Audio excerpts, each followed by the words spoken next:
Welcome to the Mastering the Game podcast. I'm your host, Jermaine Harris. In this episode, I'll be discussing a few of my favorite video games that have to do with superheroes. I'm focusing on Marvel's Avengers since I started to play that game recently. Although it came out in 2020, I decided to wait to buy the game because I knew that at launch it was kind of buggy. I got it maybe a month ago or so, and I started to play that on my YouTube channel, which is Unleashed Pro Plays, so go ahead and check that out. I like the game for the most part. You get to play as a few different characters. You got the core Avengers that people know and love, Iron Man, Captain America, Black Widow, the Incredible Hulk, Thor. You can also play as Miss Marvel and Bucky Barnes and Black Panther and a couple of other folks too. Most of the issues that people were talking about had to do with bugginess and really the existence of microtransactions, which are pretty much commonplace for modern video games. So I wouldn't get too beat up about it because you're probably going to see that in a lot of games nowadays anyway. I don't like that they only had Spider-Man on the PlayStation version of it. I play on PC, and it would be nice to be able to play as Spider-Man, especially because the game isn't actively being worked on anymore.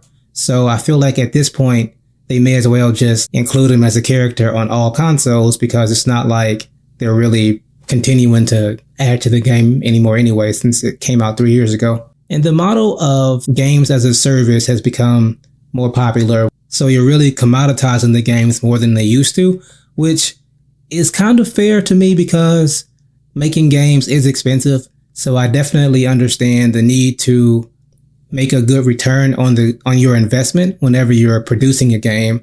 However, I don't like it when you're just pushing people to spend a lot more money on a game that isn't fully baked out whenever it's first released. Like, for example, if I had a game like Avengers and it's buggy at launch and you have to pay another 10 or 15 bucks to get a bunch of extra missions or a bunch of extra outfits early, and it's frustrating, but I think that trend is what people don't like about video games, myself included. So to see a franchise like the Avengers, which to me should have been a really great game, take that route is really sad because we didn't get a follow-up to the Avengers yet because it didn't perform very well because of how it was received at launch, I assume. I hope that in the future, another game comes out that's similar to the Avengers, but actually plays a bit better, or they can even remaster the game's X-Men Legend. I love that franchise. I played that on my PS2 and my Xbox. I think I beat both of the games on both consoles because I really enjoy playing it. And it also reminds me of Marvel Ultimate Alliance 1 and 2. I think I have the third one, but I haven't really played that one at all, so I don't remember if it's similar to the first two, but I would really like a game that's more similar to Marvel Ultimate Alliance, where you have a bunch of different teams that you can create, where you can get extra little bonuses because of if you pick X-Men members like, Cyclops, Wolverine, Storm, and somebody else, you'll get, X amount of health boost or something like that. So I really like that a game like X-Men Legends or Marvel Ultimate Alliance gives you options to play as more characters. Although the graphics, of course, wouldn't hold up now, so they would need to make sure that the game actually looks decent. But if they just made an Avengers game or really a broader MCU, this would be great, actually. If they made an MCU game that was like Marvel Ultimate Alliance, that would sell crazy, in a good way. It would just be cool to have the likeness of people that we see on television, because that's another thing that's really weird about the game is that we spent all this time the past, 15 or so years watching these folks on the big screen and on TV. And it's just strange to then load up a game and have faces that I don't recognize. It's probably something that has to do with money. I'm sure that they probably don't want to keep paying all these MCU actors a big salary for their likeness. However, it's definitely a little bit weird playing a game as, say, the Black Widow, but she looks different than the Black Widow that I've seen a lot. So that's just kind of a smaller gripe that I have that's really more focused on what I've done or what I've watched for the past few years. Overall, I'd say that Marvel Avengers is solid. It's definitely worth a play. I'm glad that I got it on discount. I don't remember exactly how much I paid for it, but it wasn't full price. And I'm glad that I also got access to all of the outfits now because I don't have to wait for a certain level or whatever for the majority of the costumes in the game. I think there are still some that aren't unlocked because you have to get to a certain level, but like each character has to get to a certain level to unlock whatever the costume is.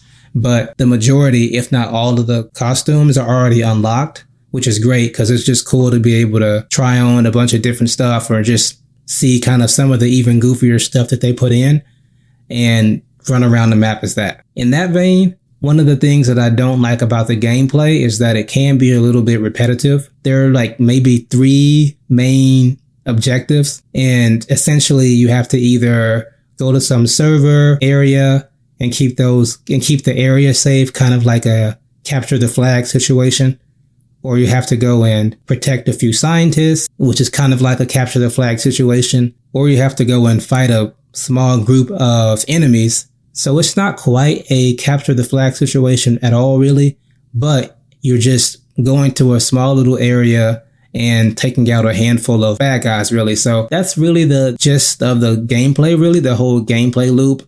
And I wouldn't say that the game has a whole lot of replay value, which is a shame because to me, the game had a lot of potential. Hopefully, if they do make a second one someday or kind of a spiritual successor or maybe just reboot the franchise or whatever you want to call it, it would be nice to see a bit more variety in the objectives, maybe at least introduce a wider cast of villains to at least put you in different situations where ultimately, I mean, most video games have a very narrow set of objectives. So that part's reasonable, but it just feels like just doing the same thing over and over again, even though I'm not even that far into the game.